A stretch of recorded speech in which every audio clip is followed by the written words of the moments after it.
All right. What's up, peeps? What's going on? Wide, wonderful world of YouTube. Hey, if you're watching on the replay, let us know where you're from in the comments below or on the side, wherever the hell your comments are. I don't know.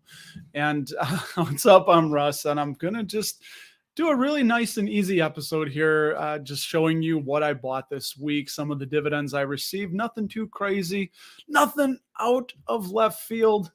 Let me turn this down. But yeah, so I'm going to jump into it again. I'd love to know what you bought, what you've been doing.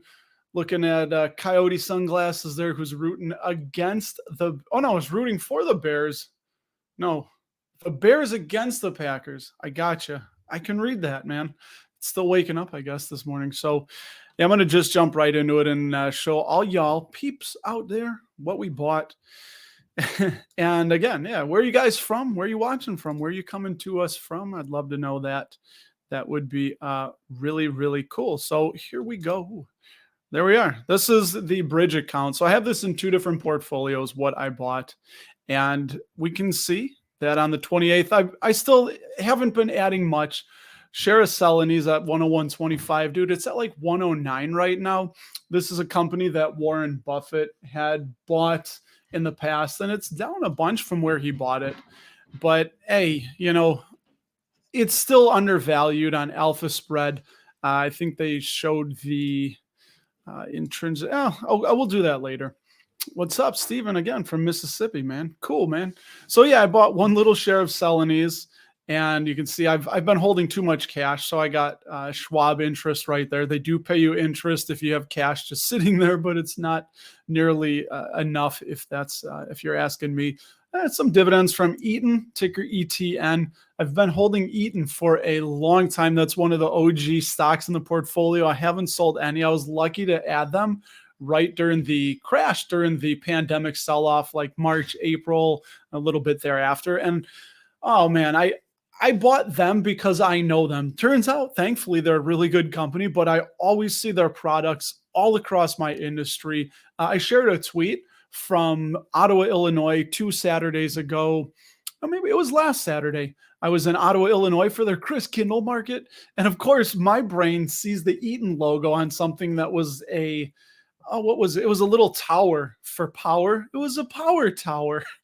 And yeah, I saw the Eaton logo on there, so I had to share that. But Eaton, anyway, a lot of electricity, electrical things like that, and just a solid company all around. So $8 from them. Intel, still holding those shares of Intel, $37.23. And yeah, you can see my $150. You can see what I just transfer in each week. Nothing crazy, nothing a lot. And then I topped up AT&T. Kind of frustrating. I was expecting the market to really pull back after that jobs report, right? Because it came in a lot hotter than expected, which is exactly the opposite of what the Fed and good old Jay Powell want to see. But still, man, the market, right? Why do you guys think the market was just reacting that way? It started off down, like the S&P was down like 1.5%, and it almost finished in the green on Friday, which to me was a bit surprising. But I think everyone's getting a little too ahead of themselves and basically pricing in that the recession is going to be short, shallow, and eventually it's going to be just a little while and everything's going to be fine. So I think this might be kind of the expectation driving the behavior type of thing. But yeah, nice, Steven. Yeah, dude, what up? You see Eaton all over the place too, right? Yeah, so that's why, yeah, same Jacob. Dude, I'm just like, I keep expecting that this is going to be a bad recession because I was just looking at a chart of the inverted yield curve. The last 7 times it's inverted, there's been a recession. And usually the deeper the inversion, the bigger and longer the recession. And the last time it was this deep was back in the early 1980s. And yeah, I don't know, man. I don't know, but I guess this is why we DCA and we just keep adding in. And then next up here, this is in the, let me hide myself here. I'm blocking some of the screen. So this is in the self-directed IRA, just buying a whole bunch of O, which you probably saw on the thumbnail. Just one, two, not three different tranches, because the one on 11/28, which they don't have my mouse on here. Oh, that stinks. So anyway, just look at 1128. You'll see that I bought 5 shares at 61.95, and then luckily I was able to get some more in the low 61, and I'm building that back up to 100. We'll pop on over to the we'll pop we'll pop on over to the Simply Safe dividend portfolio, and I'll run through there. You guys can ask me any questions if you want. And yeah, I just been buying a whole lot of O. I did try to get into Skyworks. I've had my eye on Skyworks, and it didn't hit. I put an $89 put. It got close, but then everything just shot up, man. So at least I got $110, but I'm still sitting in too much cash, and I'm starting to deploy it more into realty income. And I want to get a little bit more of the high yield into the self-directed IRA. And yeah, there we go. So a little bit more Intel, and I got a little bit more Honeywell there, which is currently blocked by the stupid StreamYard logo because yours truly is a little bit too cheap to to pay them the $20 a month to get the little duck off there. I'm dealing with it now. But here, anyway, in this, I wrapped up the dividends received, so you can see 927 from Honeywell. And yeah, all in all, last week, not too shabby. $167.60 from dividends received and from that put option that I sold on Skyworks. And I was kind of hoping it would hit. But man, once again, this is just, it's not hitting. It's not hitting where I'm trying to sell puts. I tried in vain to get into Starbucks like 82 to 84. And I think I even did one at 85 or 6, something like that, trying to get in, and they just wouldn't. And I was, I would have, should have just bought there. And Starbucks is up at 104 right now. So that was what that's what I did. Hey, what's up, board retiree? Nice to see you there. And yeah, I still haven't heard from my HR about maxing out the the IRA contribution so early. So all I'm going to do this year is I'm just going to try and do just an even amount so it maxes out in December. And it really stinks because one of the problems with doing that is I maxed it out in September, right before we had that really big pullback in October. So I didn't get to put any new money into the IRA during that period. Kind of stinks, that's just a lesson learned, I suppose. And here, let me just go right to the portfolio. What do we say? Portfolio. Let's go to the portfolio, everybody. As soon as this guy figures out how it worked this thing. All right, Gav, come on now, everybody. We're gonna go to the portfolio there. Here we go. Come with me to the land of simply. Here we go. Actually, I'm on a little bit of news right here. I don't know. Let me put myself on there. Why not? Maybe I can be a little self-indulgent and vain. But let's see. Did it work? I don't know if it worked. There we go. Yeah. So Merck raised their dividend 5.8%, 11th consecutive increase. I guess we'll do a little bit of dividend news right now. McCormick, 1.81% yield. They raised their dividend 5.4%. You can always go back and pause that if you want to read these. I don't know Virtus Equity, but they got a downgrade from 50 to 40. They are convertible income fund. Not my bag. I'm sure Casey probably knows about that. So my take on convertible income fund is that they're taking income and they're converting it. That's pretty much my specific analysis on that and in-depth. Enbridge, by the way, grew their dividend 3.2%. That's pretty cool. Check that out. A 6.43% yield for Enbridge. Shout out and let us know if you own Enbridge. A bunch of banks I saw raise their dividend. RBC, Royal Bank of Canada, ticker ROY, 3.1% increase. Dude, they've paid dividends going back to 1870, almost a 4% yield on that. There'll be a couple more banks coming up after Universal Health REIT, just a 0.7% increase, but looks like they're trying to almost copy Realty Income and do quick raises there. 37th straight year of growth. And here we go. Here comes BMO, which you saw in my thing. That's where, I don't know, maybe I should block that out probably, but it's not giving any account information. So BMO lifted their payout 2.9%. Another couple Canadian banks coming up. We have CIBC, ticker CM, another 2.4%. See the theme? 2.9, 2.4. TD Ameritrade with a big one, though, breaking that theme I just told you about. 7.9%. TD Ameritrade increased their dividend, currently 4.17%. I was actually looking at maybe throwing a few shares of either TD or BMO because I don't have any Canadian bank exposure, and I know there's always a lot of they're good dividend paying companies, and there is a tax though that we would have to pay on that. Algonquin Power, check that out. Got a downgrade from 41 to 30.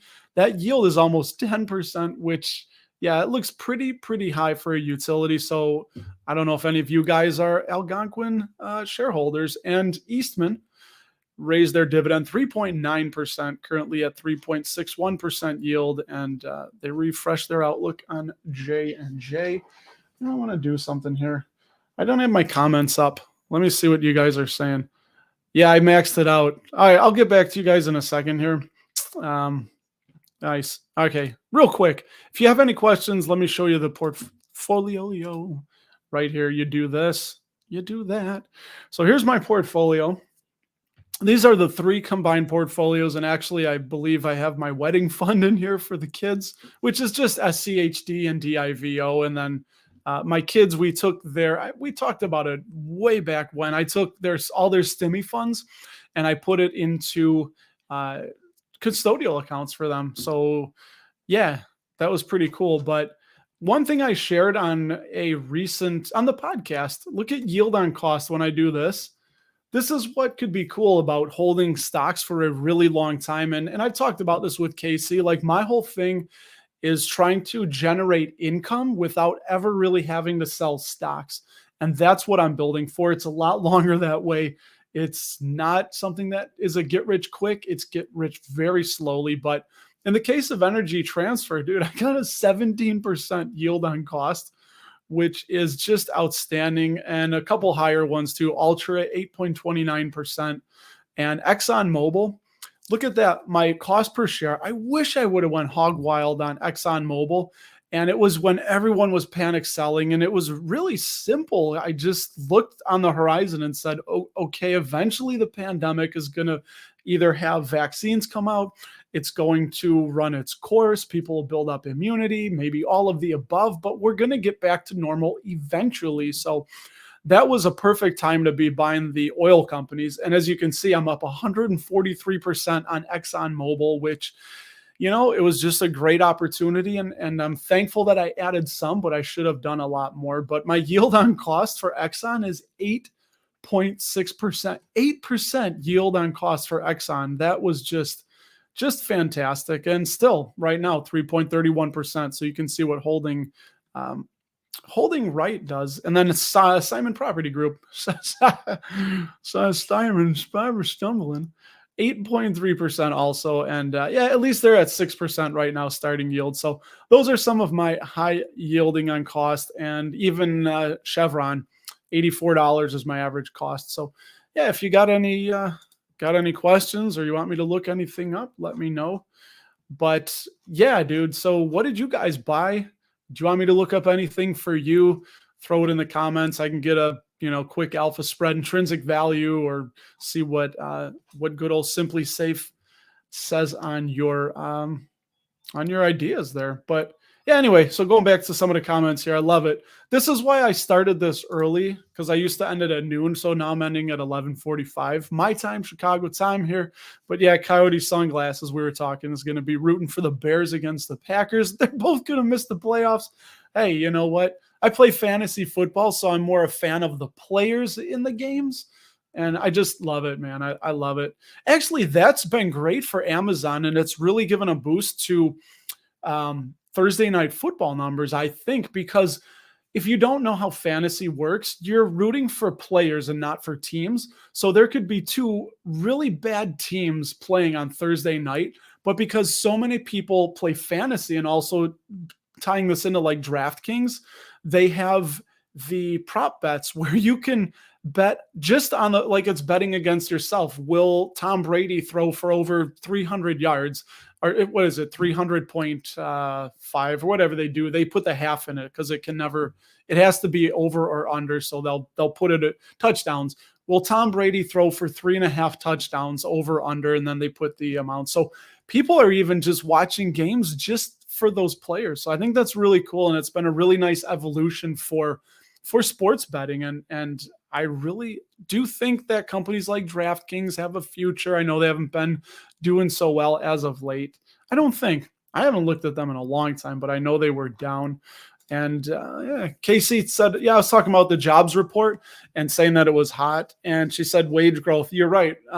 Wait a minute. I thought wage growth was up faster than expected. I thought I caught that. I don't know, but wage growth is a driver of inflation. Yeah. So I don't know. I still think the market is probably after, everyone expects the Santa Claus rally, which is everybody's buying and everybody's buying stocks in December. So it's pushing prices up, and it's just right. It's just supply and demand in the market as well, just like anything else. So I think the market is still going to have issues in the next year because earnings are probably going to be lower, and that's going to trickle through. And I know they play the game of, the trickery, the trixies, to quote Smeagol from Gollum, that they tricksy us by lowering their estimates. And I know there's charts out there that if you look at the earnings, it's like always lagging. So if earnings are starting to come in higher, the estimates are higher. And it's just trying to get that number out there and say, like, yeah, they beat earnings. They're beating earnings. That's what everyone's. But then, you always got to compare companies or sectors to themselves and not just look at the earnings, I think. And yeah, hey, I love it, dude. Clowning is going infinity on us. I like that, man. Be careful with that infinity stuff, man. You don't, here, Marcus says he's shocked I maxed out my 401k. Yeah, I did. And I wanted a boost in income, and I did a video on it before we knew what happened in October. But my lesson learned for that now is, and the same thing with the Roth. I think I maxed out the Roth by February or March. Like, it was really quick. Every time I had extra money, I just kept diverting more and more into it. But I don't know. I know they've done the studies on lump sum versus DCA investing, and I believe lump actually worked out a little bit better. But, what do you guys do? I know Ryan just did a thing Friday night on DCAing, and I don't know. What do you guys do? What's your opinion? Do you try to, it's timing the market, right? Especially if I'm trying to wait and for a better opportunity. And nobody can time the market. I'm sorry. Nobody can time the market in the short term. Oh, nice, Steve. Good. You know what? I'll do that then. I'll start off each, I almost called it the podcast. I'll start off each episode. We'll just go through the news just like that. It's dividend increases. It's not so much news, but it's something that's quick and dirty, right? Good. I like to hear that. And yeah. Clowning. So is that what you bought? Merck, Enbridge, and McCormick? McCormick, that yield always looks so small to me. And I just talked about this because I did a video. Many of you might have seen it. Or not a video, a podcast on the income machine. No, what's the name of it? Someone help me out. Well, what you do, and the whole theory of Stephen Bavaria's income factory, that's what it was. The income factory is you're going after higher yields, but using closed-end funds and collateralized loan obligations. The guy's got marbles in his mouth, CLOs. And what you want is to shoot for an 8 to 10% return on your income coming in, so you can buy more stocks, buy more funds, whatever it is that's generating that income. And then you just snowball it and you keep growing that income. But, I still think the higher the yield, the higher the risk, even though I understand what he's saying about like BDCs, which I have a video I'm going to try and do really nice explaining what BDCs are, some of the methodology behind buying BDCs and the two that I'm likely going to be starting a position in this week. And, it's nothing shocking, nothing groundbreaking, but for me, it's something I want to share. And BDCs have higher yield, but that's by design, that's by nature. There's a little bit more risk with them, but you have to pay up for that risk. I think you're being compensated for that risk is what I mean. You're not paying up so much as you're buying something that the share price doesn't move a lot. It's more static. And in his whole idea is that when you don't see share prices fluctuating wildly, like you might see with regular equities, that you have a better tendency to want to hold for the long term. But he did say, like, you can do this with Lockheed Martin, with J&J, with Merck or McCormick, but it's going to take decades of holding. And every time they increase, your yield on cost is going to keep rising. And eventually, when he says the math is the math. So if something has 10% growth and zero dividends, or if it's a 10% yield, but the share price is static, or if you have 5% dividends plus 5% growth and some share price appreciate, you're going to get there either way. Like, the math is the math, but I just feel more comfortable holding like PepsiCo because, what do you think, right? It's holding for the long term. As long as you can hold and not sell, which I do really well, sometimes to a fault. So, hey, what up, Kev? He snuck in when nobody was guarding the door. Yeah, so this goes back to my analysis of convertible income funds. I said they buying convertible preferreds, hoping to cash interest income into common shares, which appreciate in capital. Rarely works well as it sounds. What do you guys think of preferreds? Does anybody buy preferreds? Because I kind of look at it and then I'm not sure why you would buy preferreds, because you don't get the dividend growth. And I don't believe so. You don't get the dividend growth, which you get from the common stock. But then if the company goes into default, like, the preferreds are one step above in the pecking order of the capital structure than the common equity. So like the senior, debt and all that, the creditors get paid back first. So you don't even have the full protection of getting your money back. So I don't know. I don't know why about preferreds. That's something I've looked at a little bit. And Cliff, what's up, Cliff? The tax you pay on, yeah. So okay, so you have to file for a tax credit, right? Here in the United States, I believe you can do with the Canadian stocks, the Canadian dividend paying stocks, because they withhold it, right? It's a withholding tax, I think. 15% yield on ET. Oh, dude, clowning. Buddy, I wish I would have bought more. And sorry about that. I'm getting a junk call.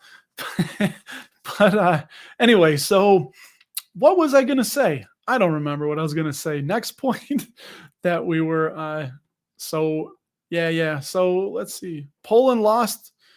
I'm guessing I almost said soccer. I caught myself. Football. That's world football compared to American soccer. We call it here. I've called it soccer my whole life. It's hard to, teach an old dog new tricks or whatever.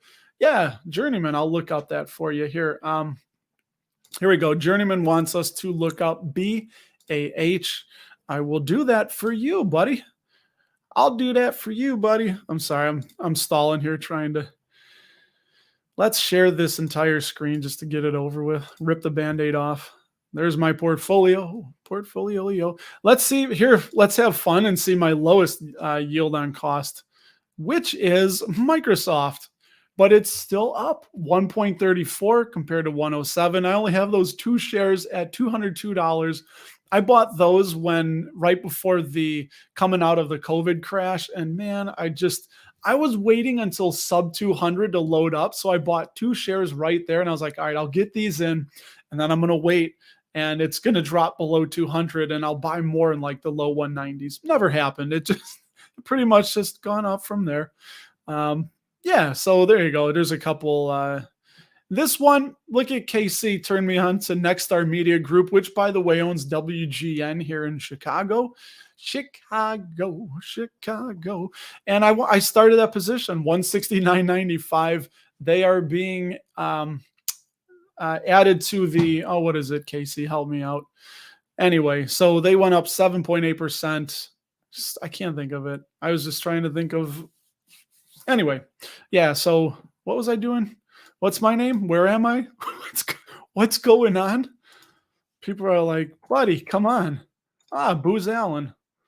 All right. Booz Allen is I know it's not liquor, although it just honestly, hey, I'm not gonna lie. made me think of like, what do they distribute? So yeah, research and consulting services, 1.59% yield, safety score of 62. And let me just see really quick here. They provide management and technology. These are just so boring. I wish they would, honestly, for me, they provide management and technology consulting, analytics, engineering, digital solutions, mission operations, and cyber services to governments, corporations, and non for profit organizations in the US and internationally. They just say internationally, the whole world. Interesting. So they do consulting and um, cyber services. Okay. I've never looked at this company ever. So looks like they're a dividend achiever, 10 years of growth. Holy cow. Look at that, man. 33% CAGR the last 10 years, 16% increase in January. Dude, this is looking nice. Very nice. Although that yield currently is 6% below the 5-year average, this would be a good radar stock. Oh, they're at the high end. What was that? They're at the high end of the 52-week range, $111, 108. So they're really close to their 52-week high, which, necessarily doesn't mean that it's an automatic turn off, because a lot of times good performing companies just keep performing well because people are paying up for them. Free cash flow, though, jumped up a bit, 52%, still low enough, lowish. We'll see if that, tapers off, but not bad. Let me see if they're buying back shares.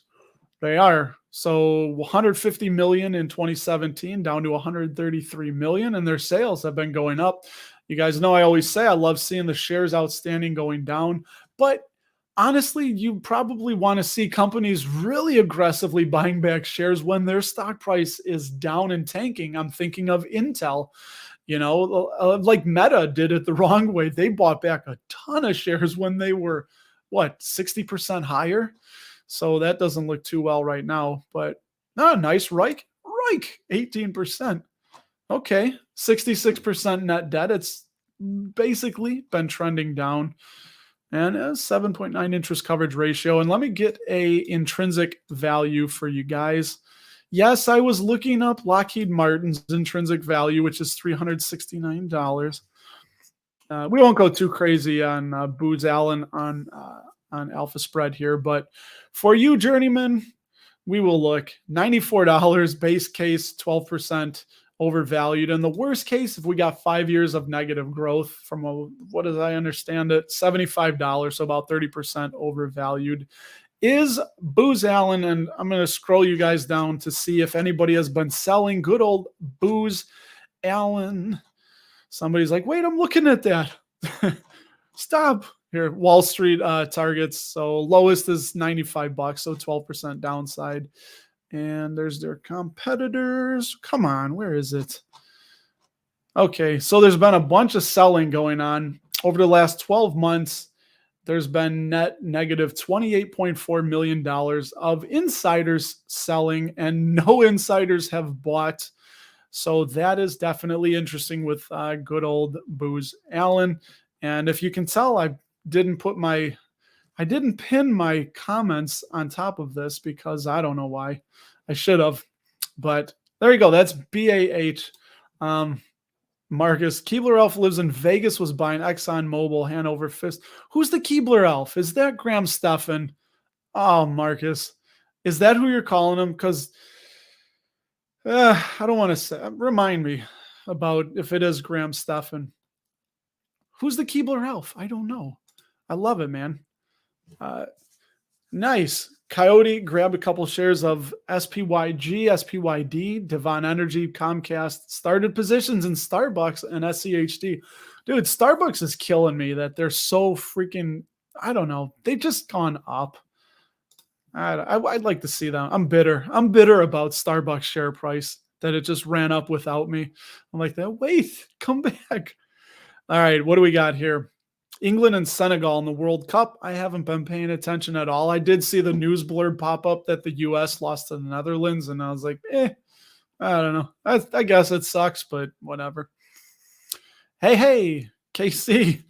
Wage growth is less about velocity, I can read, but relative velocity to inflation. As long as it stays under inflation long enough to give the Fed time to get it to 3.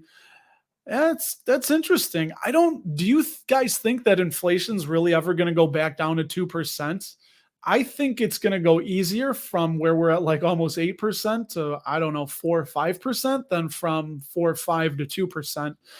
But it's something we can't control. And again, I'm always just philosophically thinking about what I can control. And what I can control is the companies I invest in, the money that I try to save, right? Which is, I was sick last weekend and we did the, saving money on food. But dude, that's part of this whole equation. Quite honestly, that is part of what I do as a dividend growth investor is I need to have excess capital to be able to invest with. So I have to live below my means. And most people, I did see that blurb that I think 50%-ish of Americans that make over $100,000 are living paycheck to paycheck. And that tells me it's not a wage problem, but it's a spending problem. And most people, they don't have wage problems. They have spending problems. And whatever you're making, and it sucks to say that, but if you want to get ahead in life, you're either going to need to spend less than you earn so you can have money to invest. And I know this is basic, rudimentary stuff, or dude, you're just going to have to learn better skills, increase your human capital if you want to make more money. But anyway, that was a little bit of a tangent. And added Skyworks and MetaFast to my wallet. Opinion on companies. I don't on, I'm sorry, I got ahead of myself. On Skyworks, I think they look solid. They're actually undervalued.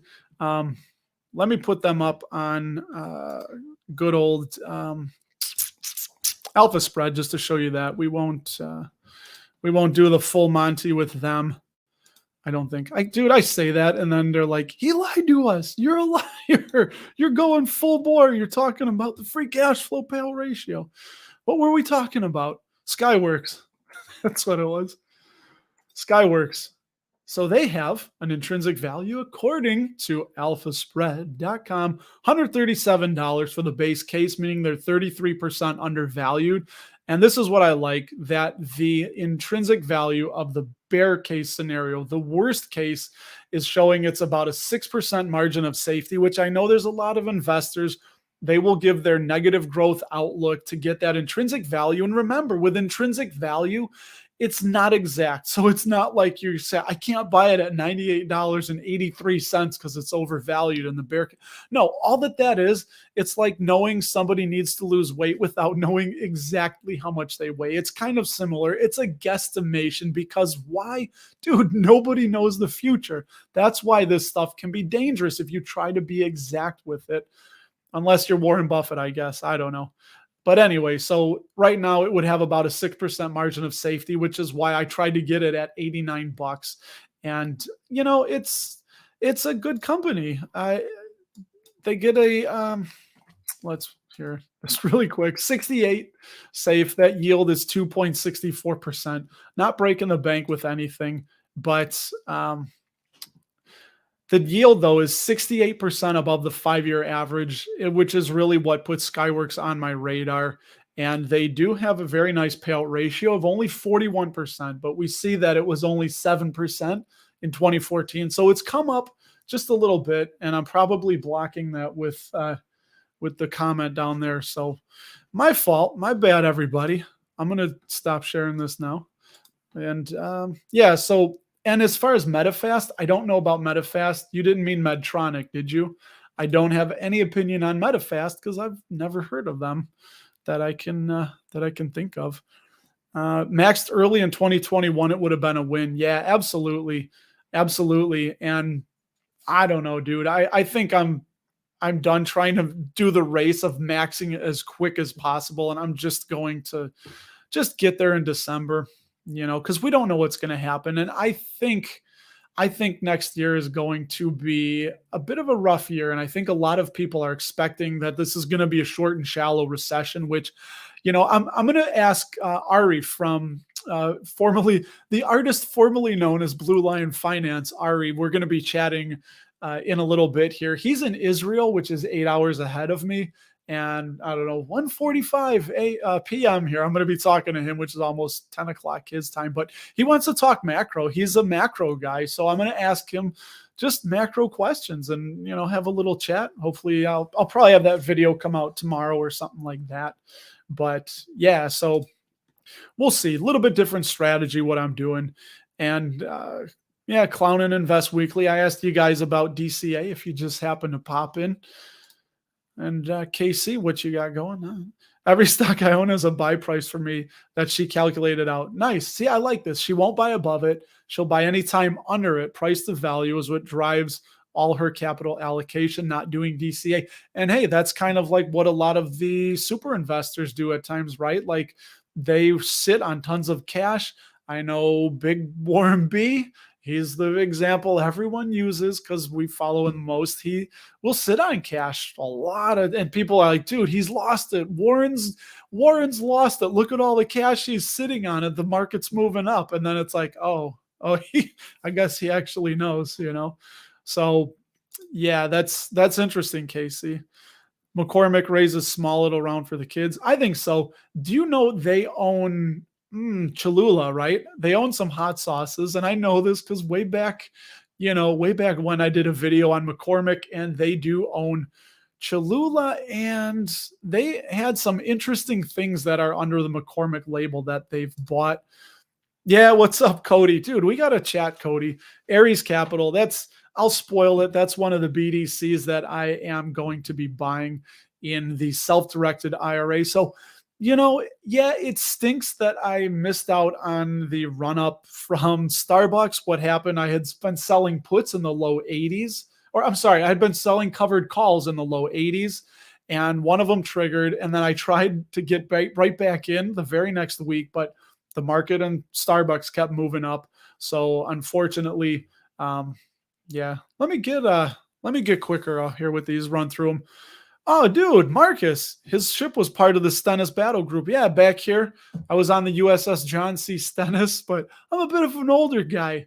I was in the Navy. I worked in the G4 division, which was weapons elevators, and I was on the Stennis in the late 90s. I got off of it. And I got off the Stennis in 1999.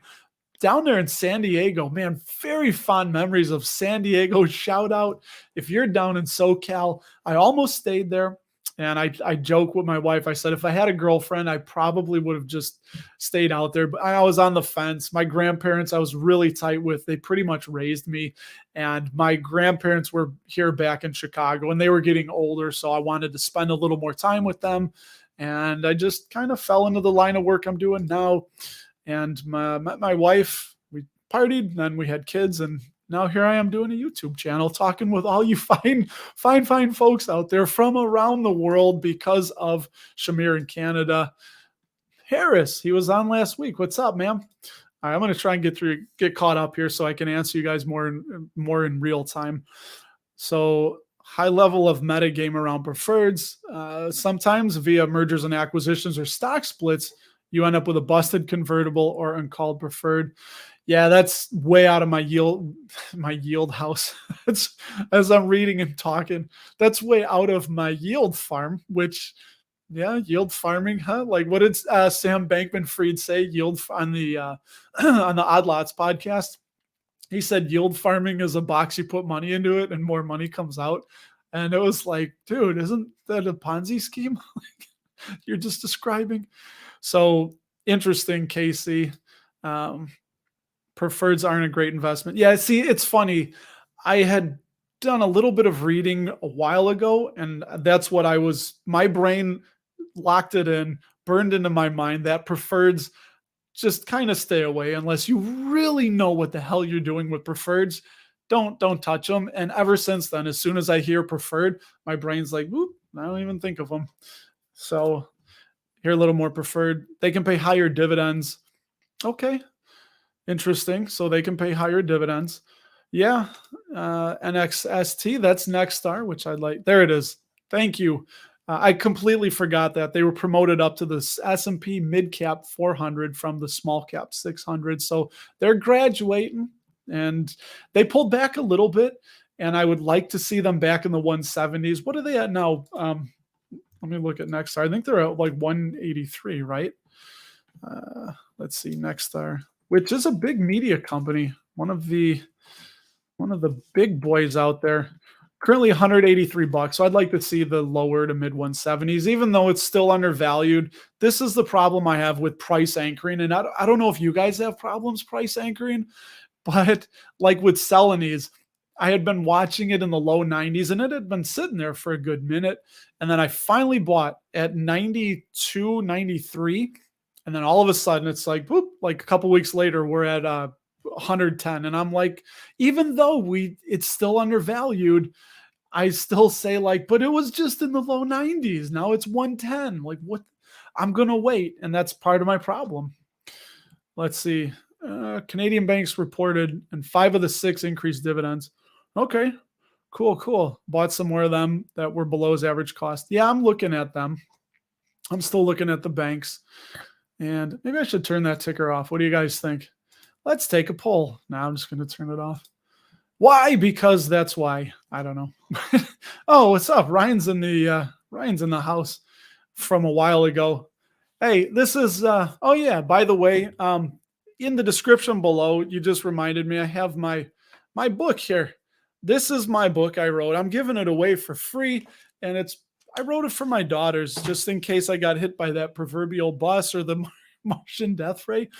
Just very short thoughts because I kind of wrote it for them. Like, I don't know if they want to sit down and read some really long thing.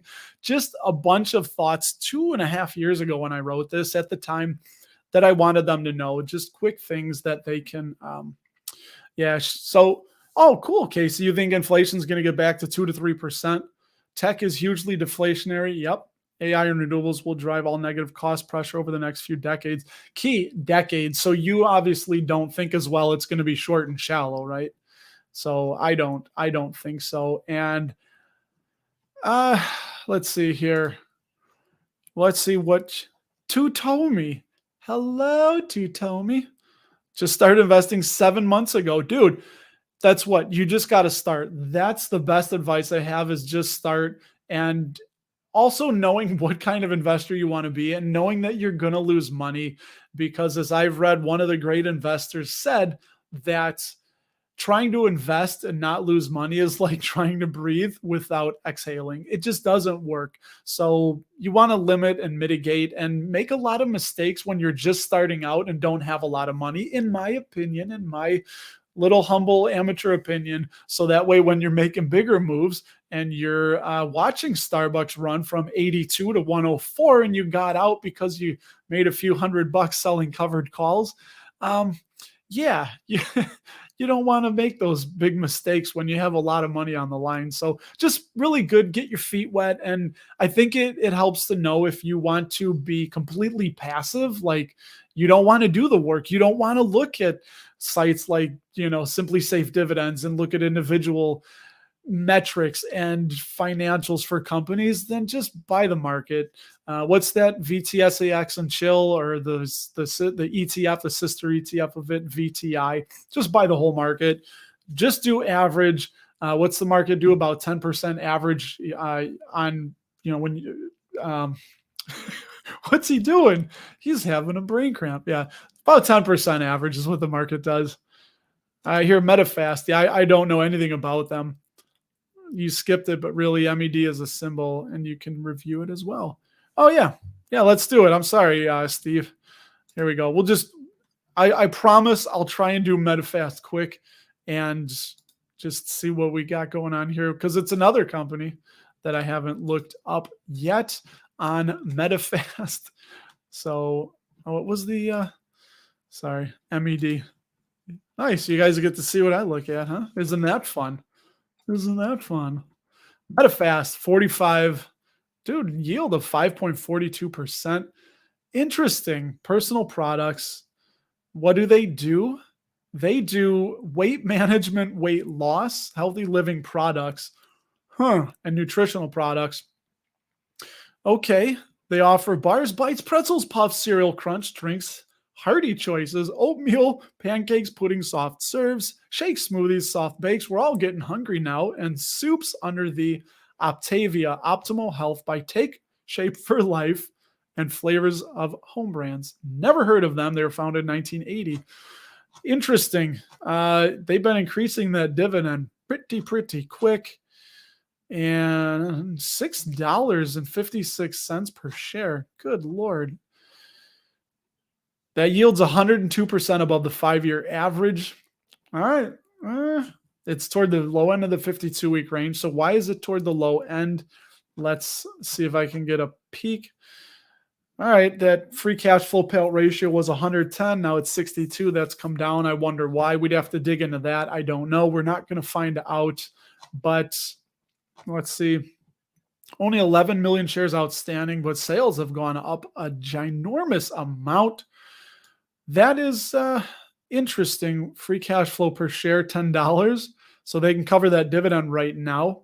Return on invested capital, 112%. Wow, that's nice.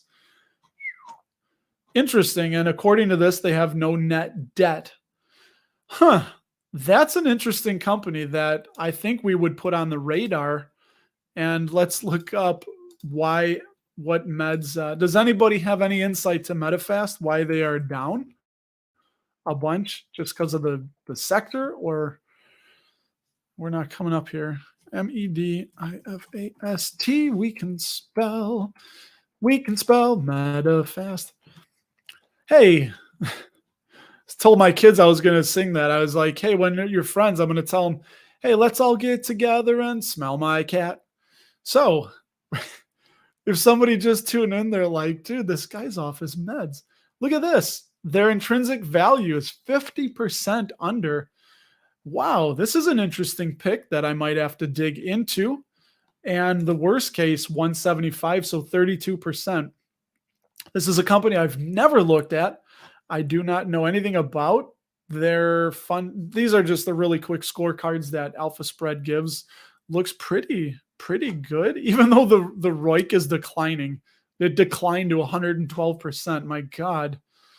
Let me see. I won't bore you guys too much with this. This shows their ROIC at 65%, or it was at, because we're going by month here. Okay, so this is monthly ROIC, where Simply Safe was showing us annually, and a market cap of market cap of $1.3 billion and an enterprise value of $1.2 billion. Yeah, they have no debt. That's something I like to see. Let me see if insiders have been buying. Their competitors, it shows Unilever, Estee Lauder. No kidding. All right, let me just see look at this. So we have more net buys than sells. And even in the last 6 months, 5 insiders bought several $1,000s worth of shares. This is really interesting. And thank you for sharing, Steve. Let me see when they IPO'd. 1993. So they've been around for a minute. Nice. What do you guys think of Medifast? That's I don't know, dude. That looks pretty interesting. I think I'm going to have to dig into Medifast, and I could have put it on my cheap stocks video yesterday. Why didn't you tell me about it? Yeah, got to give a shout out to Ryan. I would have you on, buddy. I missed this one long, but I'm gonna pop out of here in 10 minutes. Here, TRTN. Does anybody know TRTN for Kevin? I'll just give you the intrinsic value without putting it on while you guys watch me look at my computer screen.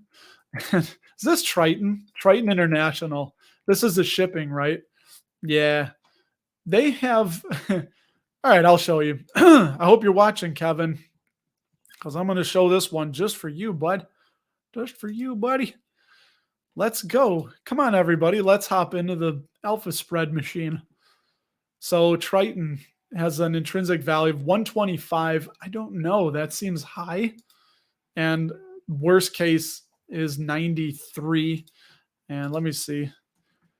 I bet this gives us an interesting payout ratio. Yeah, they give 40 unsafe. And let's see.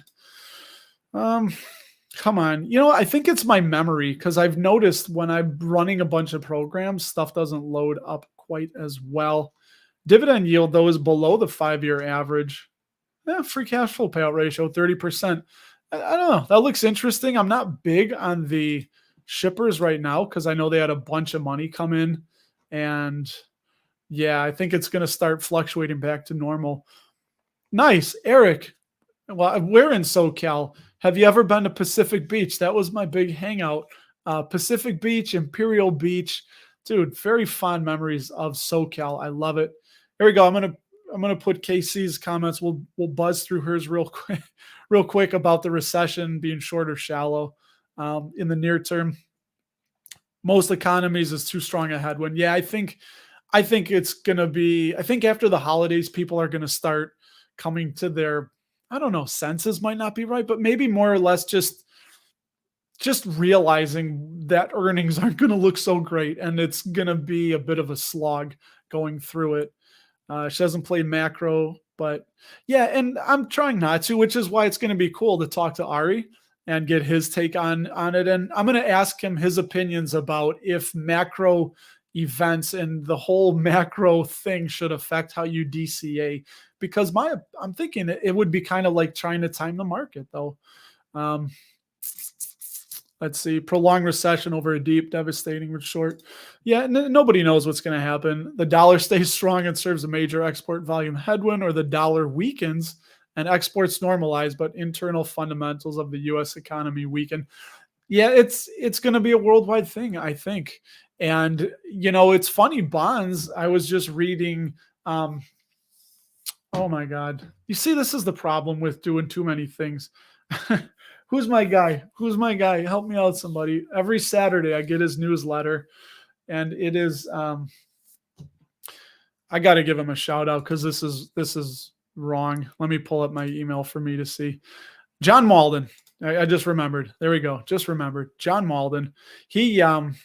He was just talking about the shifting, the times that are changing, and he even showed like the bonds and the S&P 500 a lot of times move opposite, and at times when they did move the same direction, it wasn't a lot, but now the bonds were actually down further than the S&P 500, so it's a completely different thing that we haven't seen before.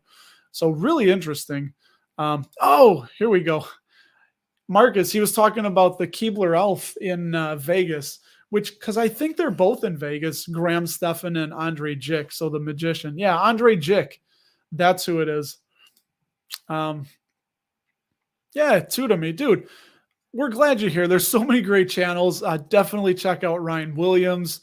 Check out Cody, Citizen of the Year. He shares a lot of nice information. I mean, Dividendology, you got the Dividend Diplomats, obviously the OG in the space, Ian Lopic, Dividend Data, Dividend Bull. Sometimes I wonder, and I think like maybe I should drop the Dapper dividends because everybody's got, but I don't know, it helps people know what we're here to talk about. So yeah, glad you guys are, is Meta multi-level marketing? Is that MLMs? I don't know, dude, but it is on my list to, it's on my list to dig into a little bit and see if, look through their annual report.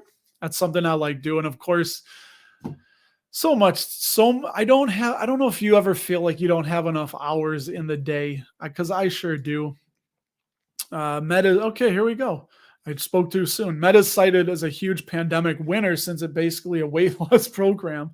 Okay, yeah, smart money is leery because they don't have a moat in sight.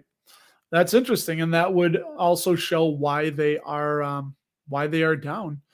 No one can deny they have done very well in the last 3 years. Yeah, so will they be able to keep that up? That's going to be the big question. And based on the share price, it seems that a lot of people don't think that they will be able to, but it is nice to see that they have no debt. And I think going forward, this is something that's going to be important, is companies that have really strong balance sheets, right? And if you don't, then you better damn well have pricing power and be able to raise your prices and have people pay more for it, like PepsiCo has been doing. Steven, Let's see. What percent of the portfolio is taxable, and what do I consider a good ratio between taxable and tax advantage? Dude, whatever you're comfortable with. I honestly don't know the exact percentage. I probably should, but the taxable account that we're building, all I'm trying to do with that is to build something to have money coming in when work becomes optional. And I was just talking about this with somebody on an email, one of the viewers, and I said my whole goal is to, I don't even know exactly what's going to happen, but first is to have what I'm doing now be optional. And by optional, I kind of mean having enough passive income to cover everything that would be outside of a blow off part-time job. So that'll give me more time. It'll also help me stay covered for healthcare and whatnot. Even though I do have the VA, I have access to the VA. So that's kind of yeah, here we go, Casey. Tax advantage should depend on almost entirely what age one plans to retire. I think so. And it's subjective because what does retire mean? I'll wrap it up with this. So for me, the whole point, and I agree. I listen to Paula Pant's podcast sometimes, which is Afford Anything, and she says she just likes FI. She doesn't like the whole FIRE because the RE retired early almost implies that you're not doing anything, that you're just hanging out on a beach sipping mimosas every day. But if you do that, eventually that will become the norm. And our minds as human beings are meant to work, to solve problems, to help people, to do something constructive. You can't just have leisure all the time, I don't think. But from what I've read and heard, just being complete leisure, then leisure becomes your new norm. It's like that hedonic treadmill that whatever you get, if I were to hand you $1 million right now, yes, please, dude, you would be stoked. But after a couple weeks, a month or two, like that would be your new normal. So now your new normal, your level's up here now, and now you'd want something else. So I think I'm always going to be working. And what I'm doing right now, some of my coworkers have been like, dude, you go home and do what? What did you do on a Sunday morning? But just talking with people, I love this. I love the community. I love looking up ideas, sharing ideas, trying to grow. I'm making mistakes, sharing my mistakes. But this to me is not really work. Yes, it's work. I'm spending my time doing something, and it literally I'm making a few bucks. You would almost laugh. I probably should share it, but you would be like, dude, this is a hobby. This is not even close to an income stream. And it's fine. So I don't know where I was going with this. It was somewhere good though. It was somewhere good with what I was saying. And retired early. Yeah. I'm always going to be doing something. And right now what I'm doing, this is the cool thing, is that my body is going to get to a point where I can't physically do the job I'm doing anymore, but I still want to be earning an income. So I don't want to be a Walmart greeter. I don't think could be interesting, but right now I'm making money talking and typing, and check it out. Right now I'm sitting in a chair talking to you guys and everybody who pops in. Yeah. I don't know how long this will go or for what, but anyway, the point is I've learned and am learning a new skill set, something that a lot of people in my field don't do, which is construction and service industry and whatnot. So that was a long way of saying, I don't know what, but retired early. I don't think FIRE, and I agree with Paula Pant. Check her podcast out, Afford Anything. Some interesting things, some, are not speaking to me, but yeah, dude, it's just, I'm always going to be working. It's just, I want to shift in the later years to doing something that I love to do and really look forward to doing, where my job now, it's like, it's funny. Some days I'm like, I can't believe I got paid money to do it. I just got paid money to drive an hour and a half somewhere and like change this little piece. I didn't even have to get on a ladder or anything, but there's some days where I'm like, I want to tell my boss, like, I don't really want to do that. What else do you got? But I do it anyway. And I do it to the best of my ability. And that's kind of been my secret sauce, is just doing what I do as best as I can. Yes, 100% KC. I want to run towards something instead of running from something, because I've seen people that were older in this industry say, like, I can't take it anymore. I gotta retire. And then they don't know what they're doing. They're just like, I'll figure it out. So I think that's what I'm doing. And it's going to take probably another 5, 6 years before I can get there, which is actually pretty kind of quick. But I want to go to something and retire to something. And even if it's part time, like barista fire, I think they call it. Um, I don't know. Maybe I'll stock shelves at Target part time, 4 hours a day, 5 days a week, no nights, no weekends, no overtime. Just give me somewhere to go and hang out for a few hours part time. See people, socialize a little bit, and be covered under healthcare. So we'll see. We'll see there. But, anyways, last one here I'll wrap up with is Joe. We were talking about Triton. They lease the shipping containers. Okay. Now that's cool. That's cool, man. I did not know that. And yeah, we can't know everything. So Triton, Joe thinks is more stable than Zim, which Zim was one of those ones that everybody was chasing that dividend and yucky. But anyway, cool. Nice to know that they do that. So, hey, I had another good time talking with all you people, and it's Sunday. Get out there and watch somebody else if you want. I guess I could have handed it off, but I'm not Steven. I'm not. I'm doing it different now. So I used to talk over it and come back, but now you're going to see me play the outro. For those of you that stuck around, I love it. Definitely, if you want the free ebook, you'll get my newsletter also, which you can unsubscribe from right away if you want. I don't care; doesn't bother me. But yeah, it's some good things in there you might like. So yeah, check out my podcast, subscribe, thumbs up, do all that. You know what to do. You don't need to be told. So I love talking with you guys. Drop me a line. Let me know in the comments what you'd like to talk about again and whatever video ideas, blah, blah, blah. Watch some football, have some food, and I will talk to you guys next week. Son of a gun.